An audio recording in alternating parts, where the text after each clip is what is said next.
Welcome back to the Three Parallels podcast with your host, the brother Dr. Jason Branch, where we rediscover who we were, we embrace who we are, and we make room for who we're trying to become. If that is you, I am here to serve. And as you can see, with season two, I already told y'all, we up to something. We just doing whatever. And whatever means we're doing what feels right. And I'm practicing a little self care, doing some grounding. So this is not a virtual background. This is my family, all these trees and branches. And I'm bringing someone to this show whose family. This is my brother from another mother, although we just met. We just met. But our conversation and our connection, it felt familiar. It felt like family. It felt like home. And I just could not go without having this brother on the show. So, this particular brother, Dr. Shears to be exact, I met from my mentor, Linwood. So, Linwood told me, hey, man, I got this guy. Hey, he the truth. He cold. He didn't see that. I'm like, wait a minute now. Hold on. How cold is he? Thought I was the coldest. He said, nah, this brother, man, I don't know. This brother right here. And I said, okay, cool. You said enough. We made the connection, made the call. Our first conversation, it was organic. It was just energy, it was vibes, and it was identity. And what I mean by that identity in this profession, there's not a lot of black men that look like us that's doing this work that comes from this perspective or energy. And this brother comes with it. So it's like seeing another me. And I can't do this by myself. So therefore, we have other people that's able to do the work. This happens to be one of those brothers. So, ladies and gentlemen, I would love to introduce you today to the brother, Dr. Vincent Shears. Welcome to the show, baby. Thank you, sir. Thank you. So you're here. We made it. Yes, we did. I appreciate it. I appreciate the platform. I appreciate the ability to talk about this because I think it's something that gets overlooked sometimes, just about brothers having conversation. Um, and I think it's important for us to just talk and express our feelings and emotions. Come on. How we gonna start in the basement? Like we already started in the basement. And the shirt. Could you tell us about the shirt? For those who Yeah, watching, you can see. For those who listening, tell us about the shirt. absolutely. This is actually from Mark Lamont Hill. It's his story. Okay. Do not Okay. let these degrees fool you because we know they be trying us. And I love so, it. you know, at the end of the day, I just want everybody to know that because I'm educated doesn't mean that, you can be educated, but still be grounded in the fact that we are still fighting for survival. Um, Mm, and that first and foremost, I'm a black man and I'm a black father and I'm here to protect mine. So that's what this sweatshirt and shirt is about.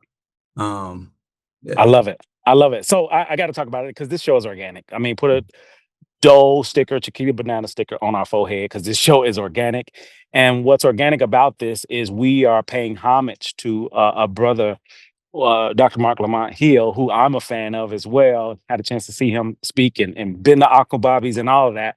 And this is just part of those parallels because for me, he was the first man that looked like us, that was in our age bracket, that was mhm. on television doing all these great things. And look where we are now. So, uh, Dr. Hill, when you're ready, we want you on the show. So just know that.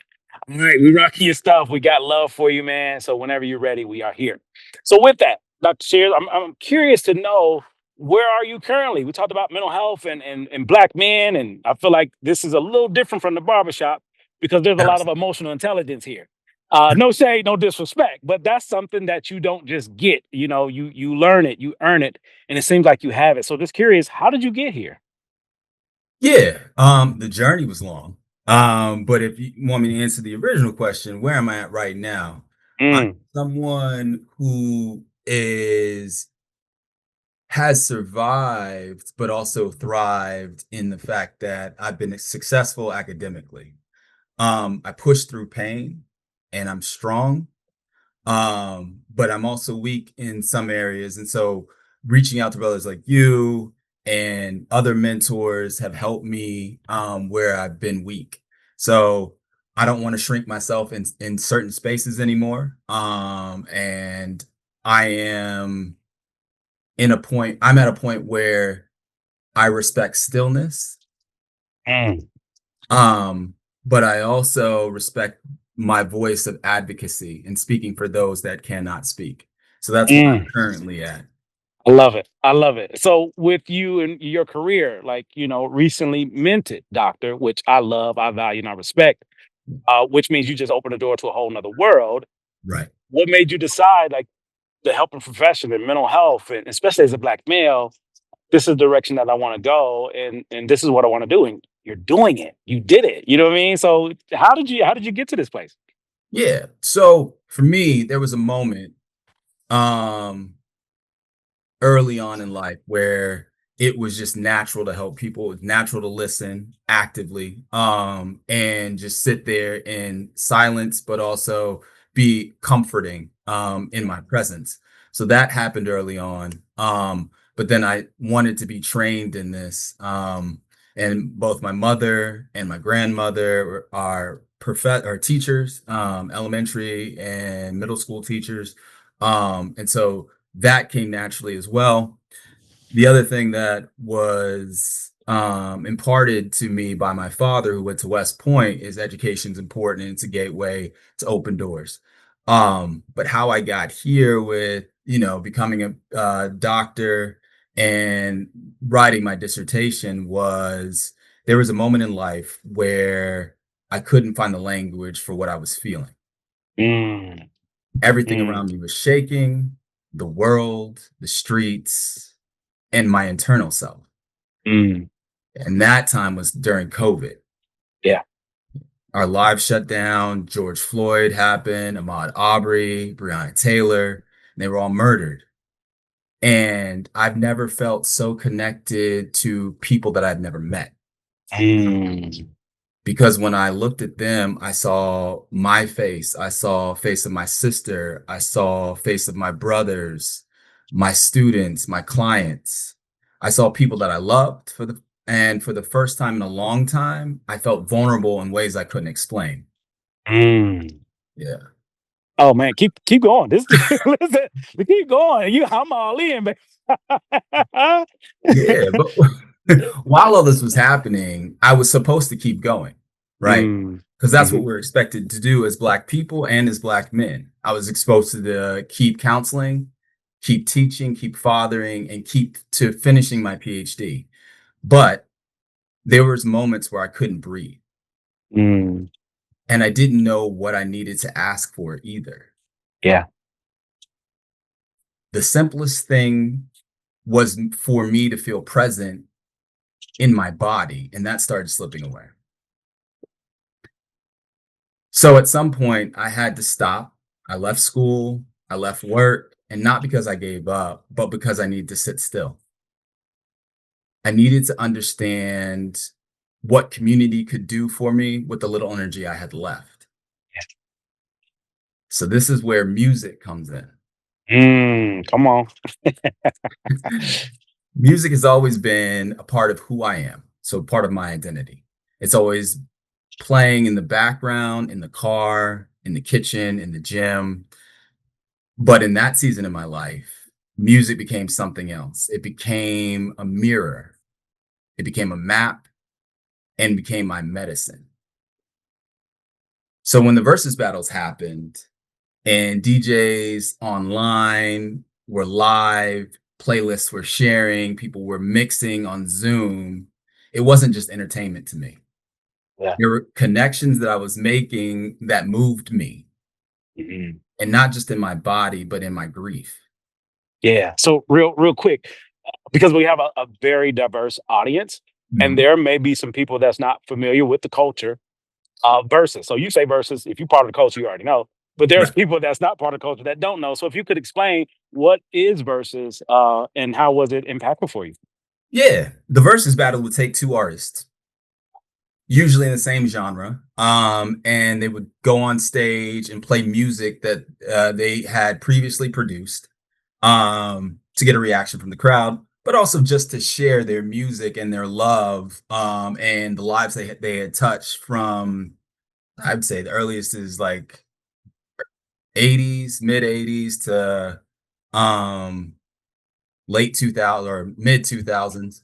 And so you had versus battles, you had rappers, you had singers, you had DJs that would just go back and forth and trade their playlists or stuff, the art that they made.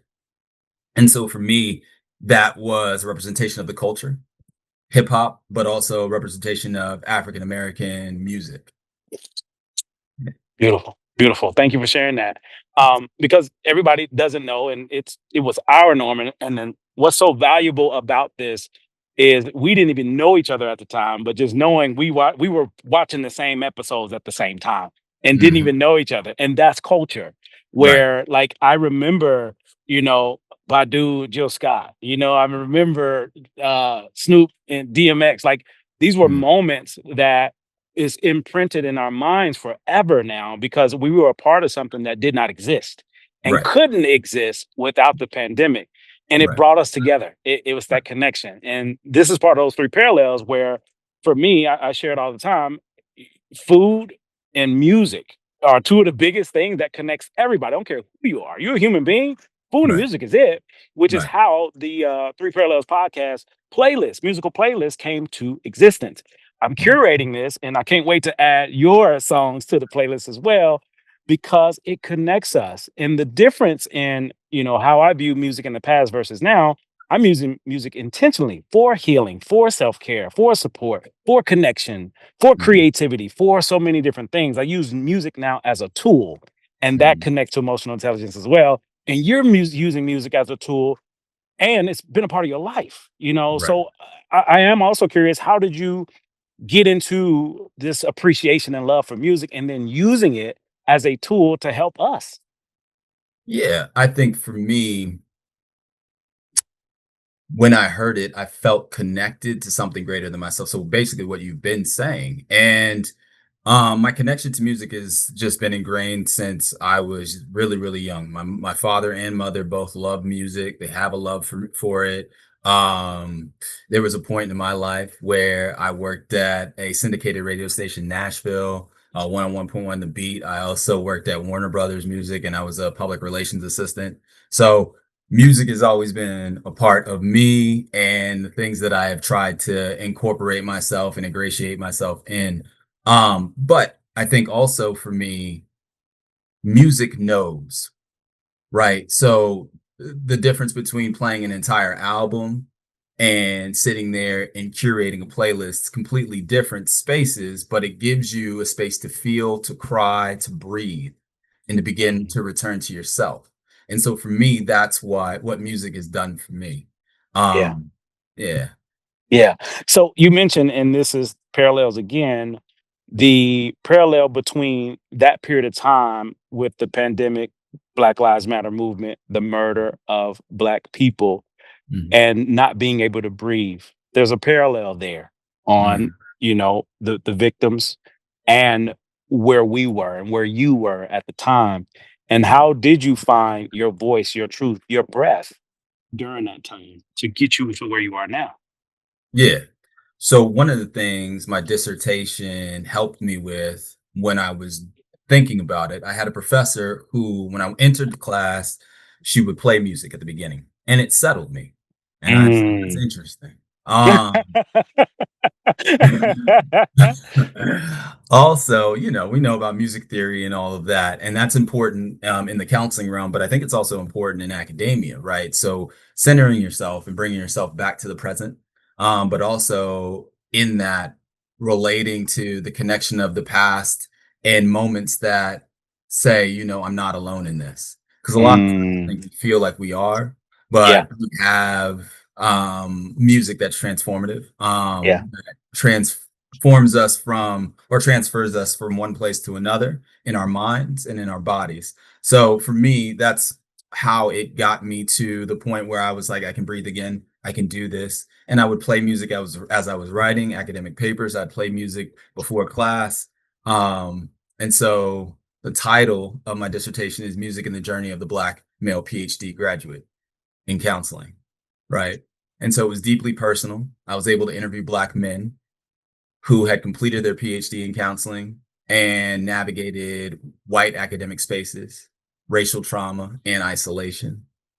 And what I found was profound. It Mm, every one of them has used music to survive. wow. Yeah, Wow. yeah, Well, I want to add to that. I wasn't part of your study, but I could have been because same results for me. So this right, just if we had to just exhaust all the the literature, it impacted me as well, and for you, and that just says something right. because of how we're navigating these spaces. So I am curious to learn. You did it, and congratulations, hats off to you. I'm giving you your flowers. Not only did you do it, you did it in your own way. And Right. what you're experiencing, what you're sharing, I don't know too many Black men that don't have a similar shared and lived experience, especially in academia, moving to this level. How did you find, again, you're talking about your voice and breath, how did you find your truth in that space when I'm sure you were one on one? You're the only one. Yeah. How did I find my truth in it? Just always being a truth teller. I think what I have recognized through just our study, not just even in counseling, but outside of that, in just grade school and middle school and high school and stuff like that, is that there are counter narratives to every narrative. And so our Hmm. narrative hadn't been told in the way that I think could be told. And so for me, with music, it gives an emotional timestamp, right? And playlists help make the hardest moments of our journey a little bit easier. Um, Mm, and I was able to talk about my truth, but also see if it was linked to other Black men, right? And so hmm. I was going out on a limb, but I was pretty sure that, while we're not a monolith, our stories are similar. And Mm, how music is helpful, how it speaks to the culture, and it immerses us in a place where we feel less like a individual, but more like a collective, right? it's powerful. So powerful. I love all of this. This is your norm, okay? This is your norm. Yeah, This is not the norm. I need you to know that. This is your norm, but not the norm from my experience. right. And in saying that, I'm assuming, because I don't know, that Hmm. there may have been a time or even current time where you may have experienced therapy to be able to go underneath the surface and share the things that you're sharing and connecting the dots to all of it. Yeah, I think therapy is important. I have had some therapists. I think there needs to be more brothers and sisters in the profession, because there are things that we need to talk about that other races cannot understand. Mm, And so for me, yes, having emotional intelligence is something that was learned, but also something that was given by God. And so for me, a lot of this is resonance from a spiritual realm, as far as just God being present in my life and saying, this is the direction you need to go. Um, yeah. And so for me, the frameworks were important. Critical race theory is one of them. Black crit was the other, and then Afro pessimism, just talking about how systems were designed to for with us in mind to keep us out, right? mm, So this we in the basement. We Dr. Sears, we in the basement, man. We might as well go on ahead and hang out. Okay. Alright, alright. So you're talking about systems. And again, because of Mm, this diverse audience, yes, I this podcast serves so many different purposes, so many different layers. And I absolutely. love having guests on here, family on here, because we Mhm, can talk about the things publicly that we usually talk about privately. right. And because of the space that we're creating, I would like to talk publicly about something private related to systems and how these systems are designed the way they are and they're working, especially when it comes to marginalized communities and being separated, not included. How were you able to even recognize these systems and then navigate it in a way where you still win regardless? And I say that again to give you flowers. There's a lot of people that start doc programs that do not finish. No Right, shade, no disrespect. right. And to me, finishing a doctoral program is one of the hardest things you could ever do because you have to become somebody you've never been in order to finish. And you Mhm. did that. You did that. So what does it mean or what do you mean around systems, especially coming to marginalized communities, especially Black people, keeping us out? What does that mean? What does it look like? How would you describe that to somebody who has never heard this before? Absolutely. So, there are systems that were put in place to keep people that are not part of the majority, so not part of white upper class, out of educational systems, to be put into the criminal justice system, to be marginalized in the healthcare system and in employment and housing. And that's Mm, historical. And so for many cases, it defines who you are in relation to what the American dream is. mm, Um, yeah, and valuing wellness and dismissing vulnerability as weakness, right? And so for me, when I take a look at why are systems set up this way, it's because certain people need to be in power. mm, That's how America was designed, and it limited access to care. It criminalized and pathologized. That means taking a look at a person and saying that they are less than, and policing behavior, clothing, language, and emotions, especially in public places and in schools. And that's what they do to Black boys and Black girls. And then they promote narratives of isolation. And I think that is key to why music and cultivating playlists are important, because we get to mhm, share counter narratives, counter stories, and we can feel like a collective when we do feel isolated. But mm. systems operate so that we can be alone. Oh man, that's powerful. That's powerful. And I appreciate you sharing and feeling comfortable enough to share because sometimes for us as black men, we don't feel comfortable because it could put us out there, meaning a target. Right. Because we're sharing information and perspective that a lot of people don't have because they don't have to, Mm, especially if you're not a part of a marginalized community. You don't have to care. You don't have to be aware. You don't have to do anything. You just show up and be you and be great mm, at mm, being you. And with us, it's hard to just show up because how we're perceived, mhm. regardless of who we are, what we're capable of, what we're able to do. Oftentimes, with these systems, they design assumptions. And a Yes. lot of these assumptions impact us in different ways. Mm, Hashtag Karen. And we can we can dive into that space if you want. And I am curious to learn more. Like, despite these systems, these circumstances, these issues, and I definitely want to dive into another space in this.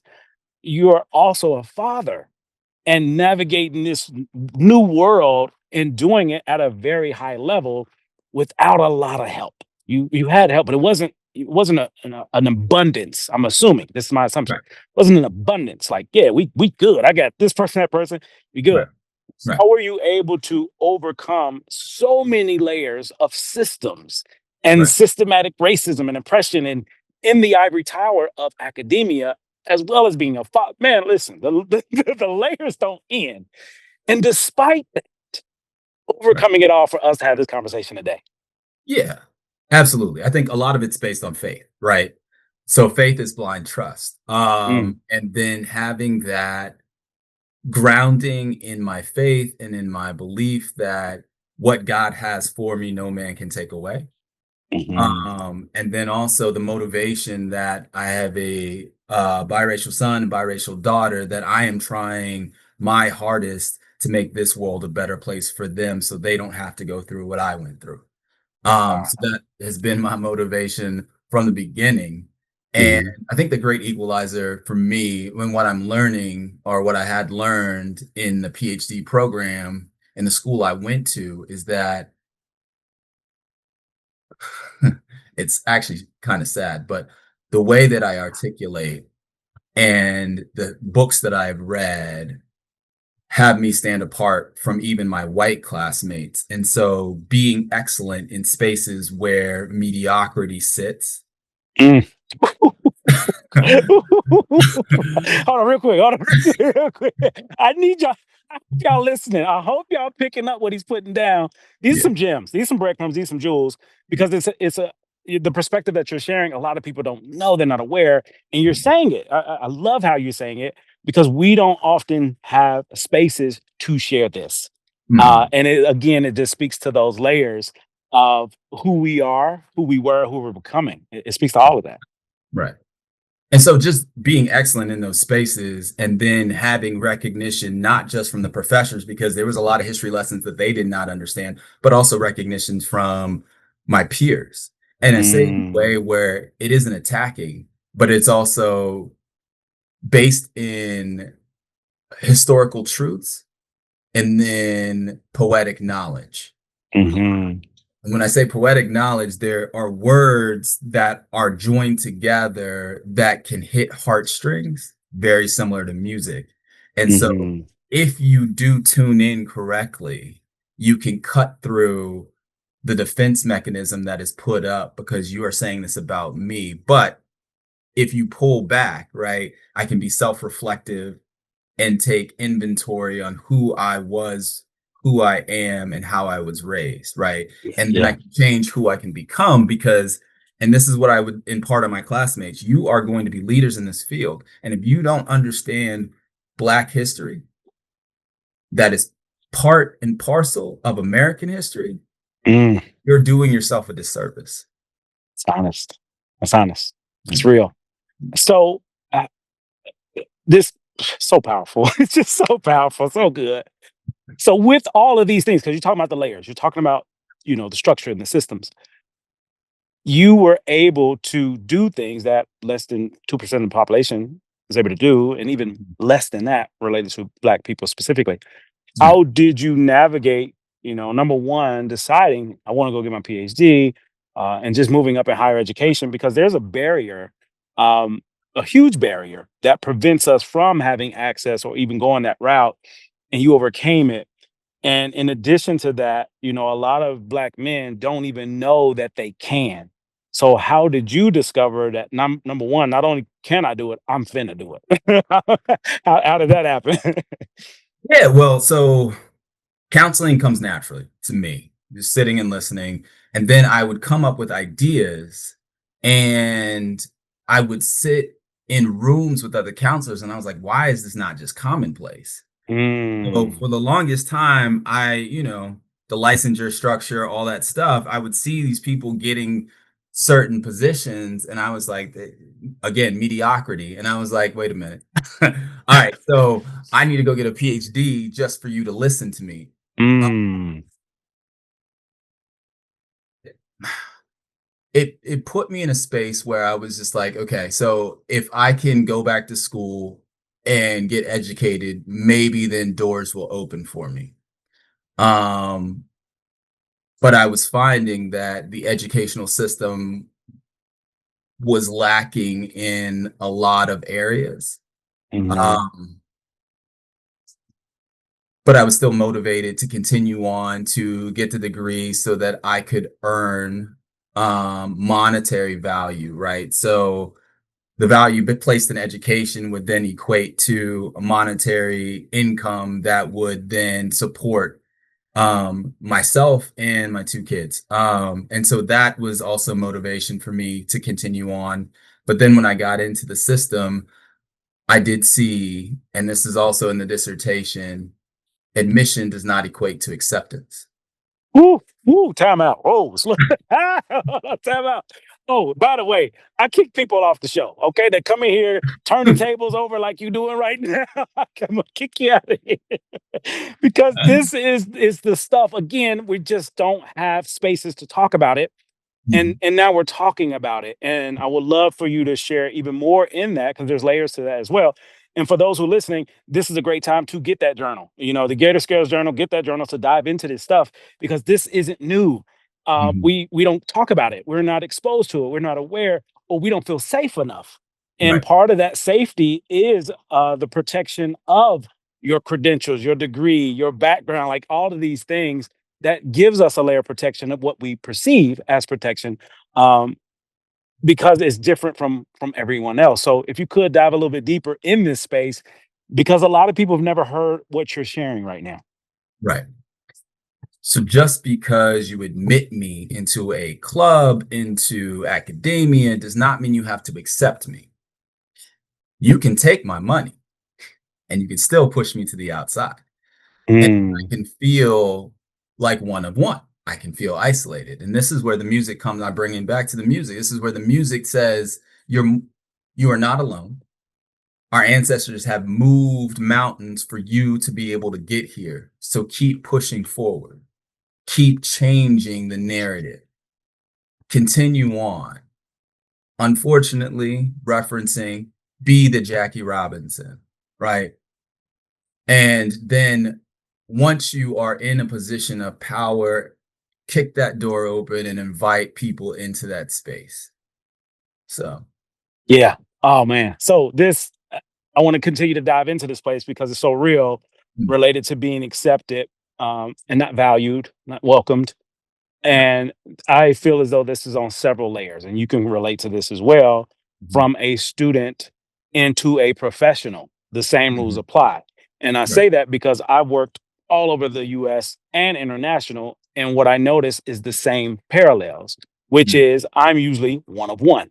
So mhm, from the East Coast all the way to the West Coast, more often than not, I'm the only one.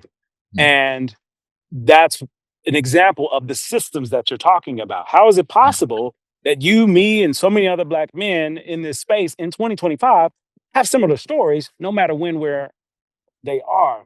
And that's an example of a system that most people don't see or don't acknowledge because these stories aren't being shared in spaces where people who, in my opinion, need to hear it, they're not there. They're not in those spaces. And now we're in we're creating spaces where everyone can hear these truths, which shifts perspective. And one Mhm, of the things that hurts my heart in this is there's a level of resilience that we have to keep showing up. yes. Being the only one, and I'm still showing up because I'm showing up on the behalf of versions of me where Mhm, I didn't have anyone. right. And that is a lot of weight to carry. We Mhm, carry it well right. because of the bigger picture. Right. So how do you, or how have you navigated being one of one, being in the spaces, especially moving to the other level on the other side from a student to a faculty or professor or Mhm. whatever direction, and the issue is still the same. Like Yeah. how do you how do you deal? Yeah. I think being Black, I think you hit it on the head. It's about resiliency, being Black American, and then resistance as well. Mm. And also, there has to be someone to tell our story. Woo! There has to be Ah. someone to provide the memory of who we are, how we are, and where we are, and also Mm. speak truth to power. Yeah. Yeah, and they have to be across the spectrum in any, like in the political realm, sports realm, in this realm. We have to be a voice and champion for those that cannot get to our level or haven't had access to get to our level. And I think Right. it also speaks to sinners as well. Uh-huh. Yeah, Um, let's go there. Oh, let's go to the listeners. I hope y'all getting this. Breadcrumbs and ripples all day long because we going in the centers. We finna go to a whole nother world, within several worlds. So Dr. Tears, please feel free to go as far as you want related to Sinners, which is a movie for many of you listening that has so many layers, and your perspective on it gives people an opportunity to look at things from a different lens. So go as far, as long, as deep as you want to go related to this because it's relevant to right now. yeah. And it was relevant. It's relevant to right now. It was divine timing when it came out because I had just finished my paper, my dissertation, and then I saw the movie, and I was like, "Ooh, music! All right." Mhm. And it hit me deeply because the story wasn't just about relationships. It was a reflection of how we move through pain Mm. and how we perform connections while bleeding from wounds that we never talk about. Right. And so the movie mirrored what I've been living and what my research confirmed. We have to build relationships with people when we haven't learned how to love ourselves yet. Right. And so I think a lot of what Sinners did for me is it spoke truth to power. It talked about the transformation of music, but it also talked about how our music and our culture can be stolen, Mm. but to resist that and Mhm. stolen in the dark at night as well. Um, and for me, it carried emotion, it carried grief, it carried history. Um, and I think ultimately for me, I think with that, it showed me we are responsible for our stories. We're also responsible for our happiness, and we cannot allow people to mishandle either one of them. Mm. So powerful. I'm curious, like this opens the door for even more. This level of self-awareness, Mhm, confidence, mhm, authenticity mhm, to share this. Again, sometimes we don't feel comfortable sharing these things because of fear and all types of other things around it. But I feel this sense of confidence and fearlessness to sharing facts, sharing truth. mhm, And you have evidence of it. mhm. Where did this level of confidence come from? How did you develop it, especially right after? Because I didn't have this confidence that you had when I first graduated. I was still figuring it out. Now I was excited, you know what I'm saying? But confident, no, that came later for me. So Yeah. how did you have this? Because I'm assuming you had it before the PhD. Mhm.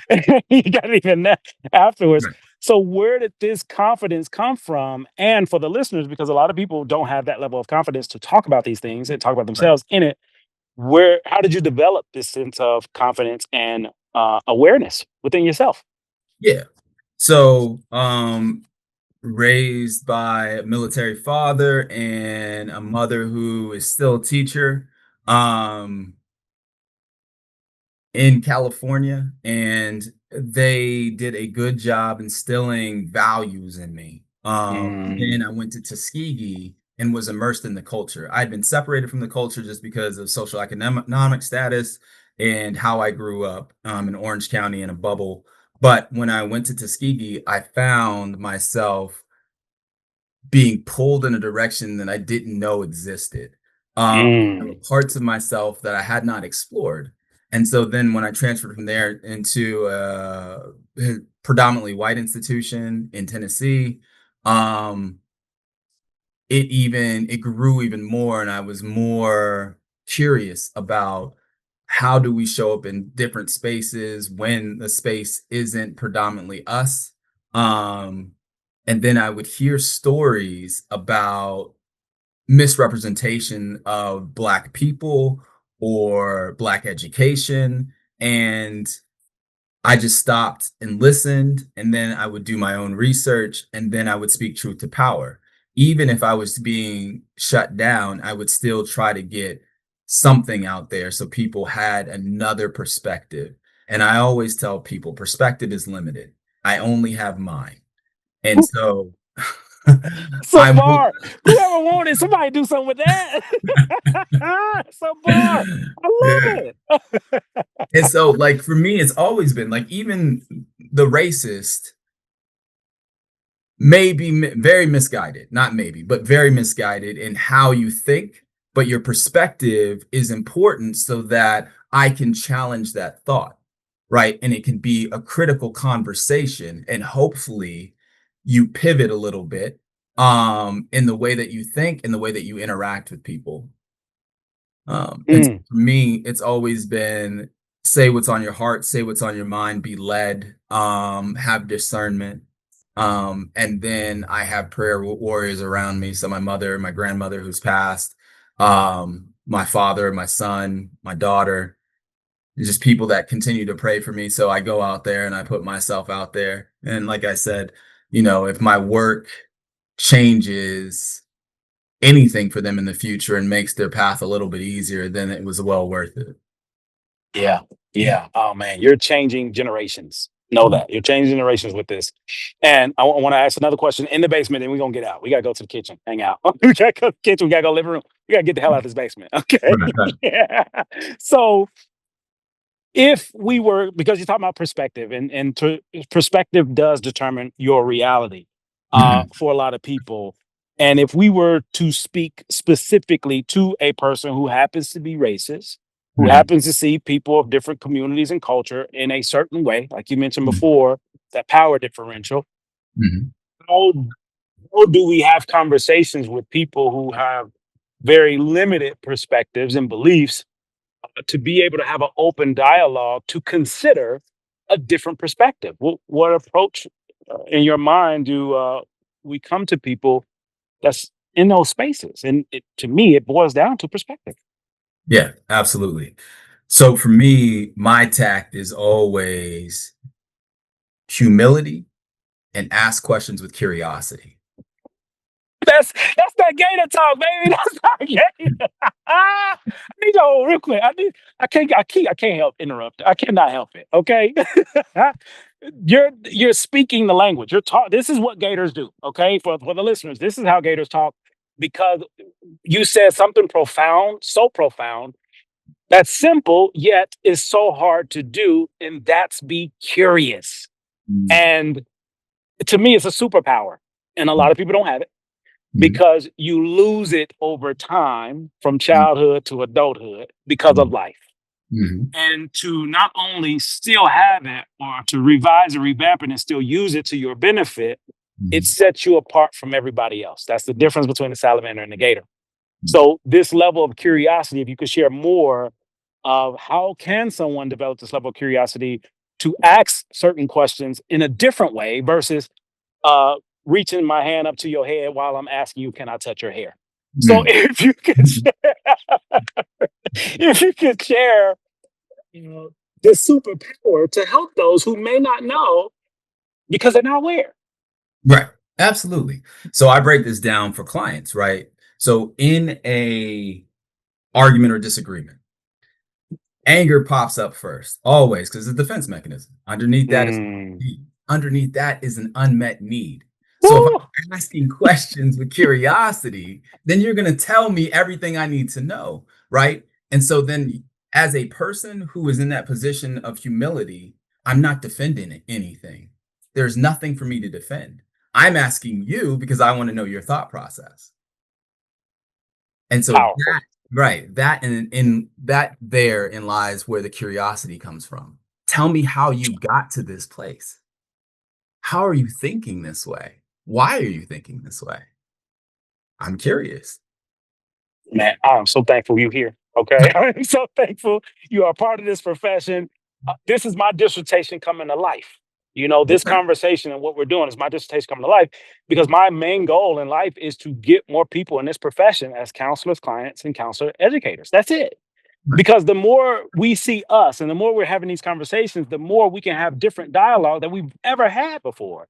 Mhm. Because what you're sharing, this superpower, gives people permission to pivot. Mhm. And even your approach as a therapist, I see you out here in these streets, in these therapy streets, you have an ability, you have a skill set that changes generations Mm. and generations to come and cultures, Mhm. because you are equipped with the skills, techniques, and abilities to help people see things that they can't see on their own. If they Mm. could, they would have saw it by now. But they Right. didn't start seeing it until they saw you. I need you to Right. see that. I need you to see Right. that. Man, I I'm so see. thankful. I'm so thankful for you. All right, we're gonna get out the basement. We're gonna hang out in the kitchen. We're gonna hang out in the kitchen for a minute. So let's cook a little bit. Let's cook. Okay. Um, if you were to describe three Mhm. parallels, who you were, who you are, who you're becoming, those three guys, how would you Mhm. describe them? Who I was. I was someone who was naive to the ways of the world, someone who was innocent in thinking that the ideals of human beings are centered on love.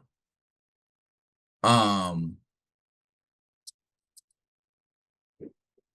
who I am currently, I have a more realistic view of humanity.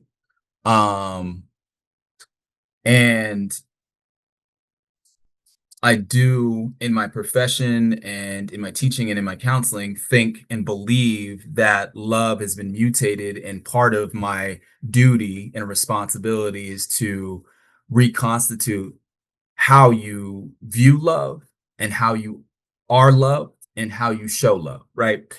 Um and so for me, we search for connection, We all have some sort of trauma that has happened to us in our lives, and we all need to be our inner child needs to be reparented. We need to heal from that trauma. And so for me, the perspective I have now is that I show grace and compassion and mercy to everybody that I come in contact with, and I'm slow to anger. I still believe that human beings have a duality in them, but I do believe now a little bit differently that my hope is that we come together as community, as a human race. But the realistic part of me is we know that as individuals, a lot of us are selfish. Right. Facts. These are facts all day long. And Now, I who I thought, hope to go go ahead. ahead, go ahead. No, no, no, it's you. It's you. Who I hope to become, right? A black man, a black father, a black mentor, someone like you who is inspiring generations of people, who also recognizes rest as resistance, who doesn't tackle too much, and who gives themselves the opportunity to enjoy life, but also to breathe and give back time for those that I've stolen it from with this academic work. So that's the future me. And also just to tie in music, hoping that people see music more than an accessory, right? Music is work. And so just creating spaces where playlists are as important as papers that we write. Mhm, Um, mhm.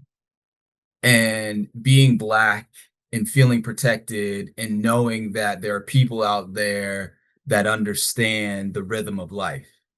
Yeah, yeah. Oh man, beautiful, beautiful. I told you we in the kitchen, baby. You cooking? You cooking today? So next question, it leads right into where we were going related to people. It's getting a little windy, but we gonna make it. We gonna make it happen. Right. This people, like from birth to where you are now, what have you Hmm. learned about people over the years? Um, I think people are in pain. I think that the way that our society is structured, there's a lot of people that are wearing masks, either online or in person. I think people are scared to be vulnerable because vulnerability has been seen as a playground, not a sacred ground. And if we stop and humanize the person across from us, the person that is in the grocery store with us, or the person in the vehicle that may have cut you off and saying, you know what, they probably had a bad day. I think we'd be better off. But I also think morality plays a role in that as well. But I do think a lot of people are in pain and they don't know what to do with that pain. And for me, when I'm taking it back to the inner child, a child's behavior is their language, Mm, right? And mhm. so when we talk about systems and you see children in the counseling realm, they're part of a family system and their behaviors are just their language because they don't have language to express how they are feeling. And so for me as adults that I see, it's the same thing. So getting down to the unmet needs and then talking to them about what are you afraid of? Because fear is about distance. And what are you ashamed of? Because that's about belief. So who gave you that story? Right. And we're going to give it back to them. Yes, Yeah. I yes, think beautiful. it, it really is just about recognizing the humanity within all of us. Mhm. That's real. That's real. To the listeners, Gator Nation, I hope y'all getting something. If you're not, turn it off. Okay, just turn the podcast off. Go do something else. Come back later on. So Right, next, right. because you're blessing me, man. You blessing me. Next question. I'm curious if there's a word, phrase, memory, or moment that has stuck with you personally or professionally. Um, yes. There have been many moments, many memories, that have stuck with me, but I think the one that is very important, just the current me, was the tears, that I got from my family when I graduated, and just their overwhelming support and love, not understanding the journey fully, but understanding that, from birth to this point in my 40s, how long it's been. And the path was not easy, but I made it. And I think just having my family there, having friends there, and loved ones, and even professors, and then being introduced to people that are going to cultivate and shape my future as well, I think is important. So all those moments stick out to me. But I think, yeah, just my sister, and my mother, and my dad, just being there, showing up, and loving me in those moments. You're on mute, Dr. Branch. Get me together. Get me together. Get me together. I'm loving all of this. All right. We're having a good time, having a great time. Um, so now getting from the kitchen, now we're gonna get a Mm. little personal. Gonna Okay. be in your bedroom. Mhm. If you were to share an interesting fact about you, things that's unique, something that people just don't know about you, they wouldn't guess or they wouldn't believe, what would Mm. that be? Ooh. Um, Something that they wouldn't know or wouldn't guess. It's a good question. I think